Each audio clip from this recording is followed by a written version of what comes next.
Are you interested in becoming a fashion designer but don't know where to start from or how to go about it?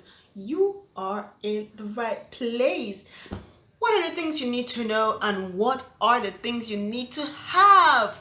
Welcome guys to my channel. So today we are going to be talking about tips and tricks that you need to know as a beginner starting your journey into the fashion designing world. Before we get into it, make sure you have smashed that subscribe button down. Don't wait any further. Let's get right into it. So before you start this journey, there are a few questions that you need to ask yourself. Three actually, I would say. So one of the questions are, is this truly what you want? Do you truly desire to get into this world of fashion designing? And two, do you have the time, the patience, and the perseverance that is required? Because trust me, you really need to be sure that you have the patience and the time and the energy to put the work. And then third question is, are you willing to learn, unlearn? When you fall down, are you willing to pick yourself up and get back into the journey and continue? If the answer to all of these questions are yes, then you can go ahead and continue watching this video. But if answers to any of those questions are no, my dear, you have to go and rethink this decision before you go ahead. But then if your answer is yes, let's get into it. So what's the first thing you're going to need? We're going to divide it into physical requirements and the non-physical requirements. So these are basically all you're going to need to start this journey. But then trust me, you don't have to break the bank to do that. So I'll be linking down some of these items in the description box. If I'm able to find like cheaper options, I would definitely do that, because some of these things that I got, they were a little pricey when I got them. So I wouldn't want someone else to like go through the same thing I had to go, spending so much just because you want to start your fashion journey. So first and most obvious thing you're going to need is a sewing machine. For me, when I got to the store, this was the like cheapest thing I could find, and thankfully it's beginner friendly. So I got this Janome 18E. It has 10 different functions, and also it has a straight stitch, zigzags, a few decorative stitches, and then button stitches. So it also comes with some attachments. They are all here, and just before I forget, this is electronic, so that's another thing to consider when you're getting your machine. What kind of machine do you want and all that? Probably next video I would do would be the kind of machine you should get when you're just starting off. Then what next are you going to need? You need your thread. Depending on how much you think you're going to, or how much work you think you're going to be doing, you should get your thread. I will advise you to get the smaller sizes, because when you're just starting off, you probably don't even know if how long you're going to be in it or and all that. So I would advise you get the smaller sizes. But then if you think that you're going to be using the same color of fabric all through when you're practicing, then maybe you can get like the bigger sizes. The next thing you're going to need are your needles. For me, I prefer this Schmidt's brand because of the quality, and they are quite durable and I can easily get them. Although for here in Nigeria, it's kind of challenging to get them, so I usually have to order it online. So this is a stretch and this is a universal. So this wouldn't work for materials like stretch, jersey, knit and all that, but this works for stretch, knit, jersey and most of those materials in that category.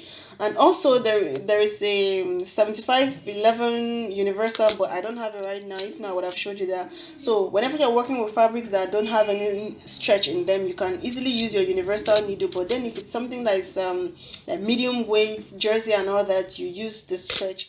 This one is for like lightweight fabrics like chiffon and the likes. You need your fabric chalk for marking out your pattern on your fabric. If you can't get this, then you can use the fabric marker, but most of the time these are like the cheapest and most easily accessible for most people to get, so you can go ahead and get this. So next thing you're going to need, scissors. Let's start with the bigger one. So this big one is the fabric scissors. I use this for cutting my fabric especially because most of the time when you're cutting your fabric, you have to cut through several layers of the fabric. So a bigger scissors is what you're going to need to do that. And make sure you have different scissors. I say that because you can't use the same your fabric scissors to be cutting like your pattern paper, cutting your thread and all that. It will make the scissors get blunt in no time, and it's going to be quite difficult and challenging for you to cut your fabric whenever you want to. Then I have this smaller one, which I normally use for like nipping seam allowances, for cutting my pattern paper, my patterns, and several other things that don't have to do so much with cutting the fabric. Then a thread picker. So for this one, I use it to like cut the thread, strands of thread that get left whenever you like finish your seams and all that. So this is highly recommended too. Even if you don't have it, you can always make do with your small scissors. The small scissors would always do the job too. Then you need your pins, lots and lots of it, because as a beginner, and something to put your pins on also. As a beginner, you're going to need to like you are not yet conversant with sewing as you go, so you would need to like pin your pieces together so everything stays the way you cut them, and then you go ahead to sew. Another thing you're going to need is your measuring tape. So dependent on the country that you are in, you would either be using the inches measurement or the centimeter side. So that's totally dependent on which country you're in and what the measurement unit is over there. And then you need your seam ripper. I wouldn't advise you to use a blade or anything else to pick your seams, because trust me, this is a lifesaver, because besides it's preventing you from cutting through your fabric, this also helps you to like easily pick out the threads without much stress. Then this thing right here, I don't know what's called. I don't know if I'll call it a mini French curve, but I didn't bother getting a ruler because I had this. It has a straight edge and then also the curved edge. So I use it both as my ruler and my French curve. But if you can't find anything like this, then you can go ahead and get your meter ruler and your French curve for your curves and all whatever it is that you need to do use it for. Then this one is for necklines, because I use it for different kinds of neckline. Even for like whenever I'm making my sweetheart, I use it to like trace and all that. It really comes in handy, especially when you're trying to like draw very intricate curves. Then you need something to draw your patterns on. If you can't get something like this, then you should get the actual pattern paper, and you would need patterns too, but I don't have any pattern here because I usually draw my own patterns from scratch. Then you either get this or you get the pattern paper. I personally prefer using this plastic thing, because pattern paper most of the time would end up like getting ruffled, and sometimes it even tears, so it kind of like makes it difficult to retain the shape, the structure, and everything as it was when you first made it. But with this, the plastic thing most sometimes will get squeezed, but overall it still remains the same way. It's just a little straightening, and you would still be able to use it. So, and also because whenever you draw your patterns on this, it retains it. You can see that even the marker points are still on it, because that's how badly it retains. And especially when you're someone that moves around a lot, when I say move around a lot, like you change location frequently and you have to constantly move with your stuff, I would advise you get something like this, so that it's easy for you to like always have your patterns handy without being scared of losing your patterns. Then if you have that, you're going to need your permanent marker. Then you've gotten all that, you need your pattern, your sketchbook. I use this book to like sketch down ideas that I have of garments that I have in mind to make and all that. And also within the same book, I write down measurements and whatever it is that I'm thinking of. And also, like when I learned something new, I could easily just like jot it inside. And when I'm working on something that needs that information, I can easily access it. So you need your sketch pad, your pencil, and you are good to go. Besides that, you have gotten all that. You need your fabric.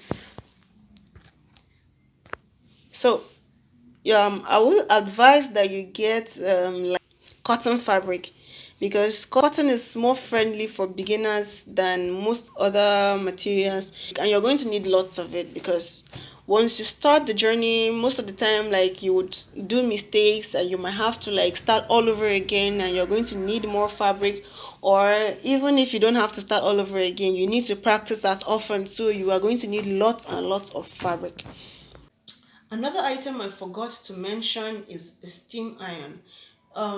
If you don't have a steam iron, any iron that you have should be able to do the trick. So, getting into the non physical requirements, what are the things that you need to know? What are the tips? Okay, first of all, if you already have background in fashion designing, you have like some of the basics of fashion designing, then you can go ahead, get your materials, equipment, and all that, and then start your journey, start making your designs and all that. But then, if you do not have any prior fashion background, you don't have any prior knowledge of fashion designing, then you will need to decide how you're going to learn how to sew. So, deciding how you're going to learn how to sew, you can either choose to like do an online course where you already get your materials and all that, and then find someone online who would teach you. And of course, one of the most accessible courses, online courses, sewing courses, is right here on YouTube, because I mean, some of us are products of this YouTube university too. So, if you are not comfortable with learning from someone online, because there are also pros and cons to learning from someone online too, but I mean, it's worth the trial. And then, besides learning online, if there is someone who is close to you, or like someone close in your vicinity where you can easily go to and learn, then you can also choose to do that too. And another thing you would need to do, or need to know rather, you should pick a niche that you want to focus on when you want to learn. If not, that's going to be very challenging and very confusing for you at first, if you are trying to like learn multiple things at the same time. So what do I say by picking a niche? So you can choose to either like start learning with female garments, or you can choose to start with male garments or children. That's totally up to you. And even if your interest is to later on branch into other spheres of fashion designing, you can always do that, but you need to get the basics first, because most of the things that you learn, even from sewing male or female clothes, you can always apply that same technique to sewing for the other gender. It's just a little bit of like manipulations here and there that are different. Okay, now you've identified where you want to start from. Okay, that's good. Focus on that. Get good with it. Now you have to ask yourself, are you planning to make clothes strictly for yourself, or you're planning to do it as a business? Then, if you're planning to do it, learn for just yourself, then you don't need to bother yourself with learning the different technicalities that come with making clothes for different body sizes, different body types, and all that. You just need to focus on working on garments for yourself. But then, if you're planning to do that for business, then you need to start learning how to work with different body types, different sizes, how to maneuver your measurements, how to maneuver your manipulate your patterns and all that to fit this body type, to fit this measurement and all that. So many intricacies that are into that, and you would trust me, you are going to figure most of them out along the way as you continue on. What else do you need? Patience. lots and lots of patience, because and money. Let me not forget that. Because why do I say patience? When you first start, you're going to be very gingered. Oh, I want to make this, I want to make that. Oh, I like this, should I try this? Until you get into it. Even up till now, there are some things that I think about in my head, some styles I think about, like I'm imagining, like, oh, let me make the sleeve in this way, let me make the body to this way, let me have a cutout here, let me like add, let me do this to the color and all that. You will not envision what the technicalities are going to be, how you're supposed to calculate it, how you're supposed to, where your notches are supposed to be and all that, until you get into the business and then you realize, ooh, okay. Like, I'm going to give you an example. Like this outfit right here. When I first set out to do it, the plan was to make it in such a way that it would have like a lapel collar all the way around to this other side. I didn't calculate all these other parts, so this is what we ended up with. But the good thing about making outfits for yourself is, even though it turned out this way, I could still go ahead and wear it. But then assume that it was a client that gave me the project to do this.